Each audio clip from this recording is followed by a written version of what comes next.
ಈ ದಿನ ಲೈವ್ನಲ್ಲಿ ಗಿಲ್ಲಿ ಅವರ ಅಪ್ಪ ಅಮ್ಮ ಇಬ್ರು ಬಂದಿದ್ದಾರೆ. ಗಿಲ್ಲಿ ಮಾತ್ರ ಅನ್ಸುತ್ತೆ ಅವರ ಅಪ್ಪ ಅಮ್ಮನ ನಗ್ತಾ ನಗ್ತಾ ಬರಮಾಡ್ಕೊಂಡಿದ್ದು. ಇನ್ನೆಲ್ಲರೂ ಸಹ ಸಂತೋಷವಾಗಿ ಅಳ್ತಾ ಅಳ್ತಾ ಬರಮಾಡ್ಕೊಂಡ್ರು. ಗಿಲ್ಲಿ ಅಂತೂ ಅಳೋದಕ್ಕೆ ಹೋಗಲಿಲ್ಲ. ಆದರೆ ಖುಷಿ ಖುಷಿಯಿಂದ ಅವ್ರ ಅಮ್ಮ ಬರೋ ಟೈಮ್ನಲ್ಲಂತೂ ಡ್ಯಾನ್ಸ್ ಮಾಡಿಕೊಂಡೆಲ್ಲ ಅವರನ್ನು ವೆಲ್ಕಮ್ ಮಾಡ್ತಾನೆ. ಇವರಿಬ್ಬರು ಅಂದರೆ ಗಿಲ್ಲಿಯವರ ಅಪ್ಪ ಅಮ್ಮ ಇಲ್ಲಿರೋ ಮನೆಯವರಿಗೆಲ್ಲ ಇಷ್ಟ ಆಗ್ತಾರೆ. ಅವರು ನಾನ್ ವೆಜ್ ತಂದಿರ್ತಾರೆ, ಎಲ್ಲರೂ ಇಷ್ಟಪಟ್ಟು ಊಟ ಮಾಡ್ತಾರೆ. ಅಂದರೆ ಅದು ಮಟನ್ ಸಾಂಬಾರ್ ಈ ಥರ ಎಲ್ಲ ತಂದಿರ್ತಾರಲ್ವ, ಅದನ್ನು ರಘು ಇವರೆಲ್ಲ ಖುಷಿ ಖುಷಿಯಿಂದ ತಿಂದು ಚೆನ್ನಾಗಿದೆ ಮಟನ್, ಎಲ್ಲಿಂದ ತಂದ್ರಿ ಈ ಥರ ಎಲ್ಲ ಡೀಟೇಲ್ಸ್ ಕೇಳ್ಕೊಳ್ತಾರೆ ರಘು ಅವರ ಅಪ್ಪನ್ನ, ಅಂದರೆ ಗಿಲ್ಲಿಯವರ ಅಪ್ಪನ್ನ. ಎಲ್ಲರೂ ಚೆನ್ನಾಗಿ ಗಿಲ್ಲಿನ ಒಂದು ಕಾಮಿಡಿಯನ್, ಇವನು ರೇಗಿಸ್ತಾನೆ ಆ ಥರ ಎಲ್ಲ ಬೈತಾ ಇದ್ರಲ್ವ. ಆದರೆ ಅವರ ಅಪ್ಪ ಅಮ್ಮನ ಜೊತೆ ಎಲ್ಲರೂ ಈಗಲೂ ಸಹ ಲೈವ್ನಲ್ಲಿ ಕೂತ್ಕೊಂಡು ತುಂಬ ಚೆನ್ನಾಗಿ ಆರಾಮವಾಗಿ ಕ್ಲೋಸ್ ಆಗಿ ಮಾತಾಡ್ತಾ ಇದ್ದಾರೆ. ಏಕೆಂದರೆ ಹಳ್ಳೀಲಿ ಜೀವನ ನಡೆಸಿರೋದ್ರಿಂದ ಅವ್ರಿಗೆ ಎಕ್ಸ್ಪೀರಿಯನ್ಸ್ ಜಾಸ್ತಿ ಇರುತ್ತೆ.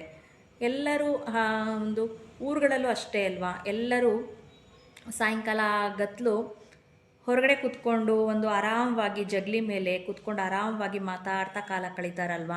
ಇಲ್ಲೂ ಹಾಗೇ ಗಿಲ್ಲಿಯವರ ಅಪ್ಪ ಅಮ್ಮನ ಜೊತೆ ಎಲ್ಲರೂ ಆರಾಮವಾಗಿ ಕೂತ್ಕೊಂಡು, ಈಗ ಈವ್ನಿಂಗ್ ಆಗಿರೋದ್ರಿಂದ ಇಲ್ಲೂ ಸಹ ಆರಾಮವಾಗಿ ಎಲ್ಲರೂ ಮಾತಾಡಿಕೊಂಡು ಖುಷಿ ಖುಷಿಯಿಂದ ಇದ್ದಾರೆ.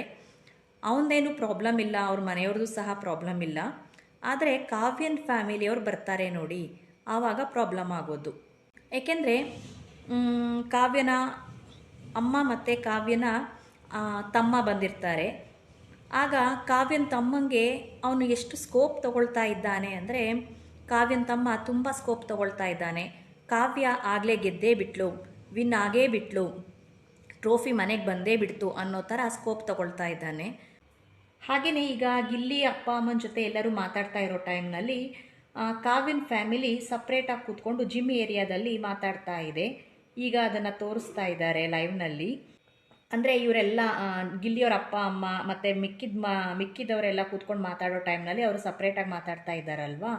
ಆಗ ಏನಾಗುತ್ತೆ ಅಂದರೆ, ಕಾವ್ಯ ಕೇಳ್ತಾಳೆ, ನಂದು ಸೋಷಿಯಲ್ ಮೀಡಿಯಾ ಹೇಗೆ ವರ್ಕ್ ಆಗ್ತಾ ಇದೆ, ಯಾರು ನಡೆಸ್ತಾ ಇದ್ದಾರೆ, ನೀನೇ ತಾನೇ ನಡೆಸ್ತಾ ಇರೋದು ಅಂತೆಲ್ಲ ತಮ್ಮನ್ನು ಕೇಳ್ತಾಳೆ ಕಾವ್ಯನೇ ಮೊದಲು ಶುರು ಮಾಡೋದು ಇದನ್ನು. ಆವಾಗ ಅವನಿಗೆ ಎಷ್ಟು ಬೇಗ ಇದನ್ನೆಲ್ಲ ಹೇಳಿಬಿಡೋಣ ಅಂತ ಅನ್ನಿಸ್ತಾ ಇತ್ತೋ ಏನೋ. ಅವಳು ಕೇಳಿದ ತಕ್ಷಣವೇ ತುಂಬ ಚೆನ್ನಾಗಿ ಹೋಗ್ತಾ ಇದೆ ಎಲ್ಲ, ನೀನೇನು ಯೋಚನೆ ಮಾಡಬೇಡ, ಗಿಲ್ಲಿದು ಮತ್ತು ನಿಂದು ಜೋಡಿ ತುಂಬ ಚೆನ್ನಾಗಿ ಓಡ್ತಾ ಇದೆ, ಹೊರಗಡೆ ವಿಷಯ ಹೇಳಬಾರ್ದು ಅಂತ ಹೇಳಿರ್ತಾರಲ್ವ. ಆದರೆ ಕಾವ್ಯನ ತಮ್ಮ ಎಲ್ಲವನ್ನ, ಅಂದರೆ ಗಿಲ್ಲಿ ಮತ್ತು ಕಾವ್ಯಂದು ವಿಡಿಯೋಸ್ ಎಲ್ಲ ಚೆನ್ನಾಗಿ ಓಡ್ತಾ ಇರೋದು, ರೀಲ್ಸ್ ಓಡ್ತಾ ಇರೋದು, ಹಾಗೆಯೇ ಗಿಲ್ಲಿಯಿಂದ ಕಾವ್ಯನ್ಗೆ ಸಪೋರ್ಟ್ ಸಿಗ್ತಾ ಇರೋದು, ಗಿಲ್ಲಿ ಫ್ಯಾನ್ಸಿಂದ ಸಪೋರ್ಟ್ ಸಿಗ್ತಾ ಇರೋದು, ಗಿಲ್ಲಿಯಿಂದ ಕಾವ್ಯನ್ಗೆ ಸಪೋರ್ಟ್ ಸಿಗ್ತಾ ಇರೋದು, ಇದನ್ನೆಲ್ಲ ನೋಡ್ಬಿಟ್ಟು ಬಂದಿರ್ತಾನಲ್ವ, ಇದನ್ನೆಲ್ಲ ಹೇಳ್ತಾ ಕೂತ್ಕೊಳ್ತಾನೆ. ಅಂದರೆ ಕಾವ್ಯ ನಿಂದು ಮತ್ತು ಗಿಲ್ಲಿದು ಜೋಡಿ ತುಂಬ ಚೆನ್ನಾಗಿ ಓಡ್ತಾ ಇದೆ ಅಂತ. ಅಷ್ಟೇ ಸಾಕಲ್ವ ಅವಳಿಗೆ ಅರ್ಥ ಮಾಡ್ಕೊಳ್ಳೋದಕ್ಕೆ. ಇನ್ನು ಮುಂದೆ ಗಿಲ್ಲಿ ಜೊತೆನೇ ಚೆನ್ನಾಗಿ ನಾನು ಆಟ ಆಡ್ಕೊಂಡಿದ್ರೆ, ಅಂದರೆ ಅವನಿಗೆ ಕ್ಲೋಸ್ ಆಗಿದ್ದರೆ ಸಾಕು ಅನ್ನೋ ಥರ ಅವಳು ಪ್ಲ್ಯಾನ್ ಮಾಡಿಕೊಂಡು ಆಟ ಮುಂದುವರ್ಸ್ಕೊಂಡು ಹೋಗ್ತಾಳೆ. ಇದನ್ನೆಲ್ಲ ಕೇಳಿಸ್ಕೊಂಡ ಬಿಗ್ ಬಾಸ್ ಏನು ಮಾಡ್ತಾರೆ ಅಂದರೆ, ಕಾವ್ಯನ ತಮ್ಮ ಮತ್ತು ಕಾವ್ಯನ ಅಮ್ಮ ಇಬ್ಬರನ್ನೂ ಸಹ ನೀವು ರೂಲ್ಸ್ನ ಫಾಲೋ ಮಾಡ್ತಾ ಇಲ್ಲ, ರೂಲ್ಸ್ನ ವಿರೋಧ ಮಾಡ್ತಾ ಇದ್ದೀರಾ ಅಂತ ಹೇಳಿ ಕರೆದ್ಬಿಟ್ಟು ಅವರಿಬ್ಬರನ್ನ ಮನೆಗೆ ಕಳಿಸ್ಬಿಡ್ತಾರೆ. ಆಗ ಕಾವ್ಯ ತುಂಬ ಅಳ್ತಾ ಇರ್ತಾಳೆ. ಇದೆಲ್ಲ ಬೇಕಿತ್ತ ಕಾವ್ಯನಿಗೆ? ಕಾವ್ಯನೇ ಶುರು ಮಾಡಿದ್ದು ಸೋಷಿಯಲ್ ಮೀಡಿಯಾ ವಿಷಯ, ಅದನ್ನು ಕಂಟಿನ್ಯೂ ಮಾಡ್ಕೊಂಡು ಕಾವ್ಯನ ತಮ್ಮ ಎಲ್ಲವನ್ನ ಹೇಳಿಬಿಟ್ಟ. ಮೊದಲೇ ಹೇಳಿದ್ದ, ಸುದೀಪ್ ಕೈಯಲ್ಲಿ ನಮ್ಮ ಅಕ್ಕ ಕಾವ್ಯ ಇದ್ದೇ ಇರ್ತಾಳೆ ಅನ್ನೋ ಥರ ವಿಡಿಯೋ ಮಾಡಿ ಹಾಕಿದ್ದ. ಅದನ್ನು ನೆರವೇರಿಸೋದಕ್ಕೋಸ್ಕರವಾಗಿ ಕಾವ್ಯನ ತಮ್ಮ ಮತ್ತು ಅವನ ಫ್ರೆಂಡ್ಸ್ಗಳೆಲ್ಲ ತುಂಬ ಹೊರಗಡೆ ಕೆಲಸ ಮಾಡ್ತಾ ಇದ್ದಾರೆ ಅಂತ ಗೊತ್ತಾಗ್ತಾ ಇದೆ. ಏಕೆಂದರೆ ಅವನು ಅಷ್ಟು ಸ್ಕೋಪ್ ತಗೊಳ್ತಾ ಇರೋದು ನೋಡಿದ್ರೆ, ಮತ್ತು ಅವನು ಕಾನ್ಫಿಡೆಂಟ್ ಆಗಿ ಇರೋದು ನೋಡಿದ್ರೆ, ಈ ಲೈವ್ನಲ್ಲಿ ತೋರಿಸ್ತಾ ಇದ್ದಾರಲ್ವ ಅವನ ಕಾನ್ಫಿಡೆಂಟ್ನ, ಅದನ್ನೆಲ್ಲ ಅವನು ಹಾಗೆ ಮಾಡಬೇಕು ಅಂದರೆ ಹೊರಗಡೆ ತುಂಬ ಚೆನ್ನಾಗಿ ಇವನು ವರ್ಕ್ ಮಾಡ್ತಾ ಇದ್ದಾನೆ ಅಂತ ಗೊತ್ತಾಗ್ತಾ ಇದೆ ಕಾವ್ಯನ ತಮ್ಮ ಮತ್ತು ಕಾವ್ಯನ ತಮ್ಮನ ಫ್ರೆಂಡ್ಸು. ಯಾಕೆಂದರೆ ಫಸ್ಟೇ ಹೇಳಿಬಿಟ್ಟಿದ್ದಾನಲ್ವ, ಸುದೀಪ್ ಕೈಯಲ್ಲಿ ನಮ್ಮ ಕಾವ್ಯ ಇದ್ದೇ ಇರ್ತಾಳೆ ಅಂತ. ಅದರಿಂದ ಅದ್ರ ಮೇಲೆ ವರ್ಕ್ ಮಾಡಲೇಬೇಕಾಗಿದೆ. ಹಾಗೆಯೇ ಇಲ್ಲೂ ಎಲ್ಲವನ್ನ ಹೇಳ್ತಾನೆ. ಬಿಗ್ ಬಾಸ್ ಅದನ್ನೆಲ್ಲ ಕೇಳಿಸ್ಕೊಂಡು ಮನೆಯಿಂದ ಹೊರಗಡೆ ಕಳಿಸ್ತಾರೆ ಕಾವ್ಯನ ಅಮ್ಮ ಮತ್ತು ಕಾವ್ಯನ ತಮ್ಮನ್ನ. ನೋಡಿ, ನಿನ್ನೆ ರಕ್ಷಿತಾ ಎಷ್ಟೇ ಕೇಳಿದ್ರು ಅವ್ರ ಅಮ್ಮ ಏನೂ ಹೇಳಿರಲಿಲ್ಲ. ರಕ್ಷಿತಾ ಏನು ಕೇಳಲಿಲ್ಲ ಪಾಪ. ರಕ್ಷಿತಾ ಕೇಳಿದಿಷ್ಟೇನೆ, ನಾನು ಹೇಗೆ ಕಾಣಿಸ್ತಾ ಇದ್ದೀನಿ ಟಿ ವಿಲಿ, ತುಂಬ ಜಗಳ ಆಡ್ತಾ ಇದ್ದೀನಾ, ಮತ್ತು ಕಾರಣಗಳನ್ನೆಲ್ಲ ನಾಮಿನೇಷನ್ನಲ್ಲಿ ಚೆನ್ನಾಗಿ ಸರಿಯಾಗಿ ಕೊಡ್ತಾ ಇಲ್ವಾ ಅಂತೆಲ್ಲ ಕೇಳಿದ್ದಷ್ಟೇ ಅವಳು. ಸೋಷಿಯಲ್ ಮೀಡಿಯಾ ವಿಷಯ ಕೇಳಲಿಲ್ಲ, ಹೊರಗಡೆ ನಂದು ಹೆಂಗೆ ಓಡ್ತಾ ಇದೆ, ಬೇರೆಯವ್ರ ಅಭಿಪ್ರಾಯ ಏನಾಗಿದೆ, ಈ ಥರ ಏನೂ ಕೇಳಲಿಲ್ಲ. ಅವಳ ವಿಷಯ ಅವಳು ಕೇಳ್ಕೊಂಡ್ಳು ಅಷ್ಟೇ. ಅದನ್ನು ಸಹ ಅವರ ಅಮ್ಮ ಬಾಯಿ ಬಿಡಲಿಲ್ಲ, ಏನು ಉತ್ತರನೇ ಕೊಡಲಿಲ್ಲ. ಮುಖ ನೋಡೋದು ಸುಮ್ಮನಾಗೋದು ಹಾಗೆ ಮಾಡ್ತಾಯಿದ್ರು. ಕಾವ್ಯನ ತಮ್ಮ ಎಲ್ಲವನ್ನ ಹೇಳಿಬಿಟ್ಟು ಬಿಗ್ ಬಾಸ್ ಕೈಯಲ್ಲಿ ಬಯಸ್ಕೊಂಡು ಮನೆಗೆ ಹೋದ.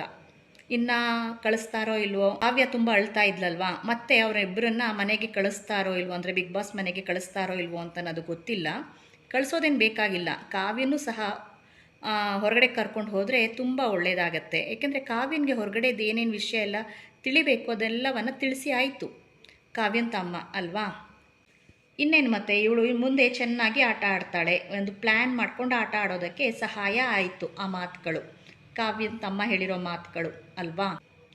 ಹಾಗಾದರೆ ಬಂದವರೆಲ್ಲ ಎಲ್ಲ ಫ್ಯಾಮಿಲಿನೂ ಸೋಷಿಯಲ್ ಮೀಡಿಯಾದಲ್ಲಿ ಏನೇನು ಹೇಗೆ ಕೆಲಸ ಮಾಡ್ತಾ ಇದೆ, ನೀವು ಹೇಗೆ ಕಾಣಿಸ್ತಾ ಇದ್ದೀರಾ ಸೋಷಿಯಲ್ ಮೀಡಿಯಾದಲ್ಲಿ, ಜನರ ಕಣ್ಣಲ್ಲಿ ನೀವು ಹೇಗೆ ಕಾಣಿಸ್ತಾ ಇದ್ದೀರಾ ಇಂತೆಲ್ಲ ಹೇಳಿ ಹೋಗಬಹುದಿತ್ತಲ್ವಾ.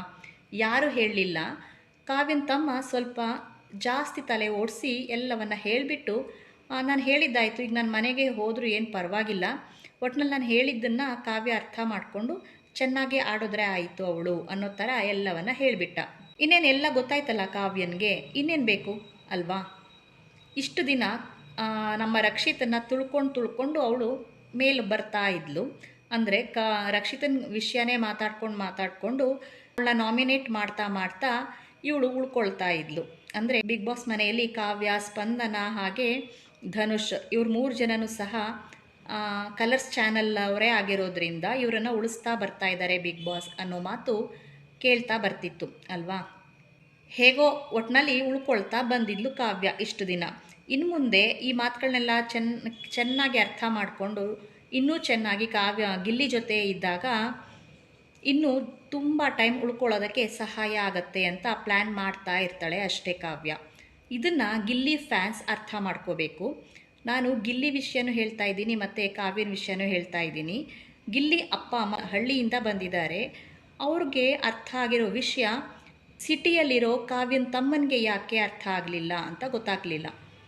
ಅಂದರೆ ಬಿಗ್ ಬಾಸ್ ರೂಲ್ಸ್ ಏನಾಗಿರುತ್ತೆ, ಹೊರಗಡೆದೇನೂ ಮಾತಾಡಬಾರ್ದು ಅನ್ನೋ ಥರ ರೂಲ್ಸ್ ಇರುತ್ತೆ.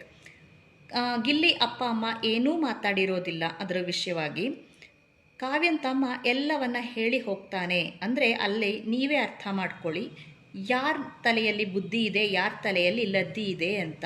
ಇದನ್ನೆಲ್ಲ ನೋಡಿದ ಗಿಲ್ಲಿ ಫ್ಯಾನ್ಸ್ ಕಾವ್ಯನ ಬಿಟ್ಟು ಹಾಕಿ ಗಿಲ್ಲಿನ ಮುಂದೆ ತರೋದರಲ್ಲಿ ಒಂದು ಕೆಲಸ ತುಂಬ ಮಾಡಬೇಕಾಗಿರುತ್ತೆ. ಗಿಲ್ಲಿ ಫ್ಯಾನ್ಸ್ ಅರ್ಥ ಮಾಡ್ಕೊಳ್ಳಿ, ಕಾವ್ಯನ ಅಲ್ಲೇ ಬಿಟ್ಟು ಹಾಕ್ಬಿಡಿ, ಗಿಲ್ಲಿಯನ್ನು ಮುಂದೆ ತರೋದಕ್ಕೆ ಕೆಲಸ ಮಾಡ್ತಾ ಹೋಗಿ, ಓಕೆನಾ. ಇನ್ಮೇಲೆ ಗಿಲ್ಲಿ ಕಾವ್ಯ ಅನ್ನೋದನ್ನು ಬಿಟ್ಬಿಡಿ. ನಿನ್ನೆ ರಕ್ಷಿತನ ಅಮ್ಮನಿಗೆ ಹೇಳ್ತಾಳೆ, ಆಂಟಿ ನೀವು ರಕ್ಷಿತಾ ಏನು ಕೇಳಿದ್ರೂ ಸಹ ಹೊರಗಡೆ ವಿಷಯ ಏನು ಹೇಳಬೇಡಿ ಅಂತ. ಈಗ ಕಾವ್ಯ ಏನಕ್ಕೆ ಮತ್ತೆ ಹೊರಗಡೆ ವಿಷಯ ಕೇಳಿದ್ಲು, ಕಾವ್ಯನ ತಮ್ಮ ಏನಕ್ಕೆ ಎಲ್ಲವನ್ನ ಹೇಳಿಬಿಟ್ಟ. ರಕ್ಷಿತಾ ಅಮ್ಮನಿಗೆ ಯಾಕೆ ನೆನ್ನೆ ಏನು ಹೇಳಬೇಡಿ ಅಂತ ಕಾವ್ಯ ಹೇಳಿದ್ಲು. ನೋಡೋಣ ಮುಂದೆ ಏನಾಗುತ್ತೆ ಅಂತ. ಗಿಲ್ಲಿ ಫ್ಯಾನ್ಸ್ ಪದೇ ಸ್ವಲ್ಪ ಅರ್ಥ ಮಾಡ್ಕೊಳ್ಬೇಕಾಗಿರೋದು, ಕಾವ್ಯನ ಬಿಟ್ಟು ಹಾಕಿ ಗಿಲ್ಲಿಯನ್ನು ಕೈ ಹಿಡೀರಿ. ನಿಮಗೆ ಗೊತ್ತಾಗಬೇಕು ಕಾವ್ಯ ಒಳ್ಳೆಯವಳೋ ರಕ್ಷಿತಾ ಒಳ್ಳೆಯವಳೋ ಅಂತ.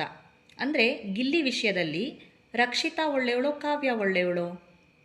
ರಕ್ಷಿತಾನೇ ತುಂಬ ಒಳ್ಳೆಯವಳಾಗಿರ್ತಾಳೆ ಗಿಲ್ಲಿ ವಿಷಯದಲ್ಲಿ. ಕಾವ್ಯ ಬೇಕಾದರೆ ಗಿಲ್ಲಿಯನ್ನೇ ತುಳಿದು ಮೇಲ್ ಬರ್ತಾಳೆ. ಅಂದರೆ ಅವಳು ವಿನ್ ಆಗೋದಕ್ಕೋಸ್ಕರವಾಗಿ ಗಿಲ್ಲಿಯನ್ನು ಒಂದು ಕೆಳಗಿಟ್ಟು ತುಳಿದು ಮೇಲ್ ಬರೋದಕ್ಕೆ ಅವಳು ಒಂದು ಕೈ ನೋಡೇ ಬಿಡ್ತಾಳೆ. ಆದರೆ ನಮ್ಮ ರಕ್ಷಿತಾ ಹಾಗಲ್ಲ. ಗಿಲ್ಲಿ ಮತ್ತು ರಕ್ಷಿತಾ ಇಬ್ಬರು ಜೊತೆಯಲ್ಲೇ ಮುಂದೆ ಸಾಗೋಣ ಅಂತ ಹೇಳ್ತಾ ಇರ್ತಾಳೆ ಹೊರತು ಗಿಲ್ಲಿ ಕೆಳಗಿರಲಿ ನಾನು ಮೇಲೆ ಹೋಗಲಿ ಅನ್ನೋ ಥರ ಯಾವತ್ತೂ ನಡ್ಕೊಂಡಿಲ್ಲ. ರಕ್ಷಿತಂದು ಪ್ಯೂರ್ ಹಾರ್ಟ್ ಆಗಿರುತ್ತೆ ಗಿಲ್ಲಿ ವಿಷಯದಲ್ಲಿ. ಕಾವ್ಯಂದು ಒಂದು ದ್ವೇಷ ತುಂಬಿದ ಮನಸ್ಸಿನಿಂದ ಅವಳೇನಾದರೂ ಮಾಡೋದಕ್ಕೆ ಮುಂದಾಗ್ತಾಳೆ ಹೊರತು ಪ್ರೀತಿಯಿಂದ ಅಂತೂ ಗಿಲ್ಲಿಗೆ ಸಹಾಯ ಮಾಡೋದೇ ಆಗಲಿ, ರಕ್ಷಿತಂಗೆ ಸಹಾಯ ಮಾಡೋದೇ ಆಗಲಿ ಅವಳು ಮಾಡೋದಕ್ಕೆ ಹೋಗೋದೇ ಇಲ್ಲ. ಪ್ರೋಮೋದಲ್ಲಿ ನೋಡಿದ್ರಲ್ವಾ, ಕಾವ್ಯನ ತಮ್ಮ ಹೇಗೆ ಹಾಗೇ ಕಾವ್ಯನೂ ಸಹ ಆಗಿರ್ತಾಳೆ. ಅವ್ರ ಫ್ಯಾಮಿಲಿಗಳಿಗೆ ಅವ್ರವ್ರ ಮಕ್ಕಳುಗಳು ಗೆಲ್ಲಬೇಕು ಅಂತ ಆಸೆ ಇದ್ದೇ ಇರುತ್ತೆ ಅಲ್ವಾ. ಅದರಿಂದ ಕಾವ್ಯನ ತಮ್ಮ ಎಲ್ಲವನ್ನ ಹೇಳ್ತಾನೆ, ಆದರೆ ಅದು ಹೇಳೋದು ತಪ್ಪಾಗಿರುತ್ತೆ. ನೋಡೋಣ ಮುಂದೆ ಏನಾಗುತ್ತೆ ಅಂತ. ಆದರೆ ಇದನ್ನೆಲ್ಲ ನೋಡಿದ ಜನರು ತಿಳ್ಕೊಳ್ಬೇಕಾಗಿರೋದು ತುಂಬ ಇದೆ. ಗಿಲ್ಲಿ ವಿಷಯವಾಗಿ ಮತ್ತು ರಕ್ಷಿತನ್ ವಿಷಯವಾಗಿ, ಕಾವ್ಯನ ವಿಷಯವಾಗಿ ಯಾರು ಒಳ್ಳೆಯವರು ಯಾರು ಕೆಟ್ಟವರು ಅಂತ ನೋಡಿಕೊಂಡು ಸ್ವಲ್ಪ ಮುಂದಿನ ಹೆಜ್ಜೆ ಇಡಬೇಕಾಗಿರುತ್ತೆ ಅಷ್ಟೇ. ಇಲ್ಲಿ ಗಿಲ್ಲಿ ಮತ್ತು ರಕ್ಷಿತಾ ತುಂಬ ಒಳ್ಳೆಯವರಾಗಿ ಕಾಣಿಸ್ತಾ ಇದ್ದಾರೆ. ಅಂದರೆ ನಾಟಕ ಆಡ್ತಾ ಇದ್ದಾರೆ ಅಂತಲ್ಲ, ಪ್ಯೂರ್ ಹಾರ್ಟಲ್ಲಿ ಮುಂದೆ ಮುಂದೆ ಹೋಗ್ತಾ ಇದ್ದಾರೆ ಅಂತ ಹೇಳ್ತಾ ಇದ್ದೀನಿ. Thank you.